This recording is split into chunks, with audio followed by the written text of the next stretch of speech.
ye miarabanao Andriamatoa miarabanao iaraha-malala moa ny zava-misy fa noho ny hetsika izay nataonareo dia voahidy ianao hoe fandro maromaro izay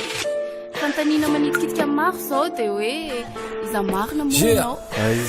za mpiasa tsotra tsy karaha mavola matevina be reny za manan'olana amiray aman-dreny za tsy mba niezaka nianakarena nefa toefa rahidiny a tsy hoe manambola tsy vidiny a vazenariko efa tenikibiko na fara mangidiny asa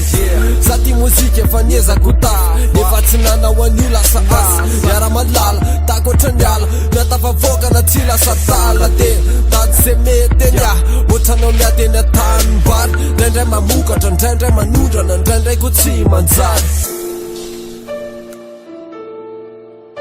fa amin'izay maolo-tsotra anao izay indrindra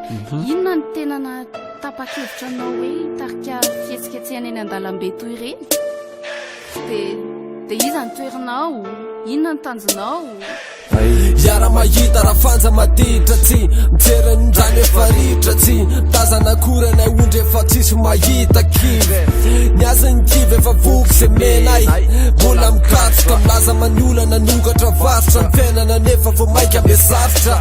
neo zay maheno fa mpana tenana fa lasa mandozy be ny eto tanana zakolo adala miandry valala nefa efa lany hatramin'ny omby any ambala ny andeha etsika mitraka mametraka marika tsika be vava fa tsisy masa za mezako lasa pitarika zao ny afarako tapenambava voasarona eta fa haina fa lavaka nototrasana fakafaka marina zay eny an-dalambe sy mandra fa efa namboana fa tsaro mando ohatrany ako satria ndratsy any mana aminao zany misy zavatra eritreretinao manokana ve inona no andrasanao hatreto inona ny fiovana andrandrainao itoy ve nihetsika mandra-pivaly fangatana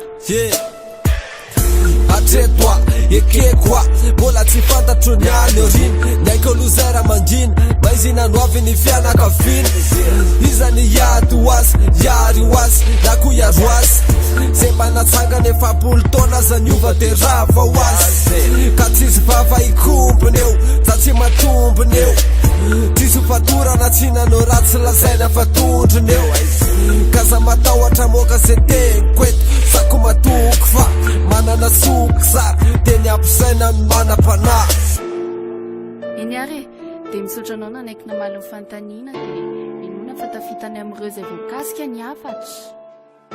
dia mirarisoa anao